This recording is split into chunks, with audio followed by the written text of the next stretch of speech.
It's Falk's third year in the system, so you just see a more comfortable guy, know where to go with the ball.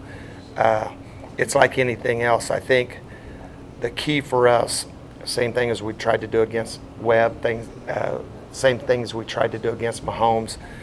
Don't just line up in the coverage, try to keep him off balance by, making him second guess, maybe hold the ball a little bit longer. That's when you see the ball coming out real quick, when people just line up, because why? Their tempo. So when people go really fast, they line up really fast, and all of a sudden now they know what look they have, so they get the ball out quick. So our whole game plan is, let's make sure that we put doubt in his mind, what he's trying to see from a coverage concept. Obviously, their offense isn't a carbon copy of Cal and Texas Tech, but is that a good frame of reference to have? There's no doubt. I mean, there's certain things from the air raid philosophy that are carryover no matter if you're playing, Cal or Texas Tech.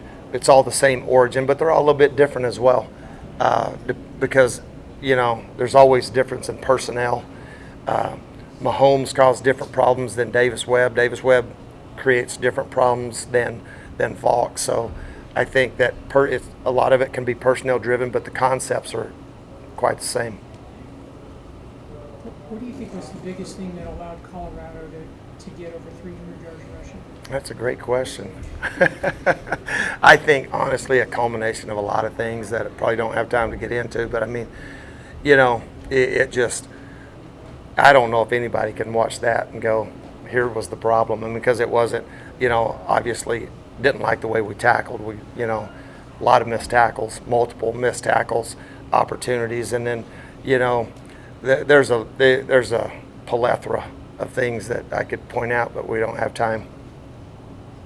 When you're playing at altitude and you're going tempo, is it a tough decision between subbing guys who aren't quite as good as your starters versus playing your starters who are more gassed? Yeah, and the thing too, when they don't make a sub, when they don't change personnel, you can't sub, so because they're going at a good tempo, and it's smart. At the end of the day, what I chalk it up, and I was talking to Doug about this earlier. You got to give Colorado credit. They're hungry. They're playing well. They're playing with a lot of confidence. So I don't want to take anything away from what they were able to do. They were that night. They were a better football team. You were West Virginia. You guys play mostly afternoon games, I assume? We did. Actually, my last year there, we had, I think, 3 11 o'clock games and 2 noon games, our first 5 games. Is it an adjustment coming to a place where you play mostly at night? I don't know how big of an adjustment for the players, but it's an adjustment for me personally. I talked to Coach about that, and just you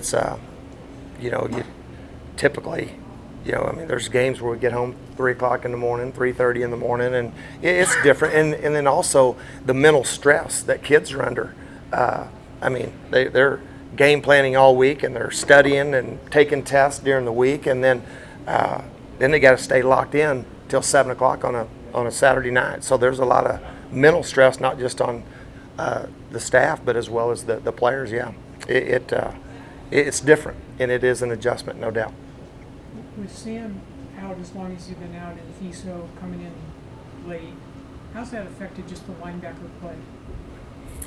I think the number of reps, maybe. We're basically playing 2.5 people, 3, throughout most of those games. So, the number of snaps that they're playing kind of tallies up a little bit on them. Maybe that it did. If you really think back to a year ago, we played Sam on base downs and Fiso on base downs, and then we would take Fiso off and bring in Calhoun, and he was very productive and explosive in nickel. Now he's playing every base down plus the nickel downs.